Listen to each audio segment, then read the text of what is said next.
I'm Mike Benton for ThunderVision, and once more player signings go down for the second consecutive day. On this Thursday, two players return from last year's 2010 and 11 team that nearly captured the Pacific Division Championship. The Stockton Thunder signed defenseman Cameron Brodie and brought back Dan Ringwald on an ECHL contract, and the man who signed them joins us now, and Thunder head coach Matt Thomas. Matt, first off, your thoughts on the signings. Well, I think obviously we've announced a lot of forwards now, and being able to get a good core of our defensemen back was an important step in the offseason here, and I think two guys that really epitomize what we're looking for in our defensemen. You got an offensive-minded defenseman in Dan Ringwald that can really dish the puck and make plays, and then a very strong defensive-minded defenseman in Cam Brodie that's a tough player to play against. So I thought two important elements that we really needed to get under contract. I think it starts to solidify our defense even that much more, and again, two guys from our core from last year that it's always nice to get some guys back that are familiar to our fans.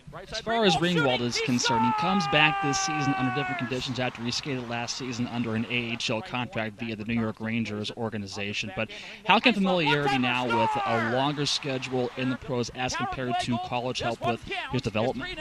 Well, obviously it's certainly going to help. I think if you look at Dan's numbers from his junior career, from his first year to his next year and years beyond that, a vast improvement. And I think in his college, his freshman year was a solid year, but his sophomore, junior, and senior years were very big years offensively for him. And I think it's just a natural progression for all defensemen that he's going to come in and certainly be a guy that we look to provide offense. I think there isn't a player on our team from last year that was a smarter player with and without the puck. I think he plays the game in a calculated manner, and I think for him, it's just about him getting his own confidence and feeling that he's capable of being an impact every night offensively. And I think with his intelligence and his hockey sense, him understanding what he needs to do, I think this offseason is really going to prepare him to have a huge offensive year for us.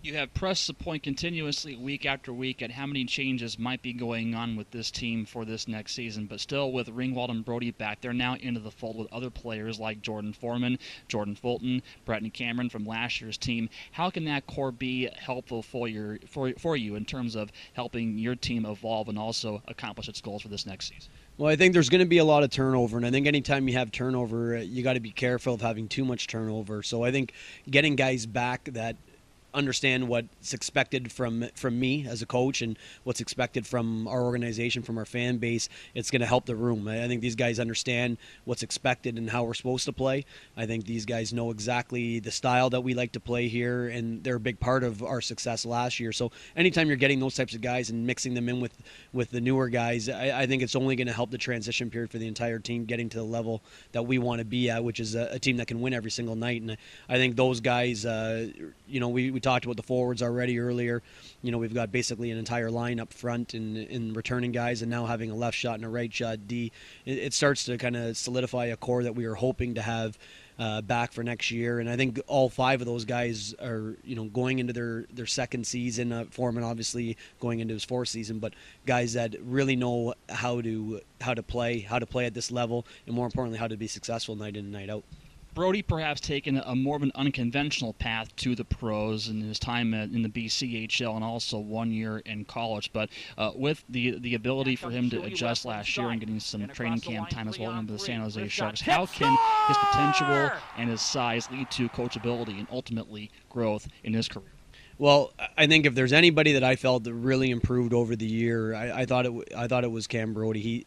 He's a guy that physically is beyond this level, and I think his skill level is a very high skill level that doesn't get to be put on display night in and night out, and I think that's just a consistency issue. I think if you look at a guy like him, he didn't play against the top level guys in major junior or in the NCAA, and so you're right, it was a little bit of an unconventional path, but I think from an ability standpoint, he's got all the tools to be an elite player at those levels, and sometimes it's just a little bit different for guys, and I think for him, 1 year under your belt playing against the level of competition that the ECHL has, I think it's just got him ready and focused on what he needs to do. But I look for him to be one of the most punishing defensemen that you're going to have to play against all year in the conference. He's physical, and he hits you hard, and I think his shot is very hard. I think it's a deceiving shot. He needs to use it more, and that's something that we've talked about.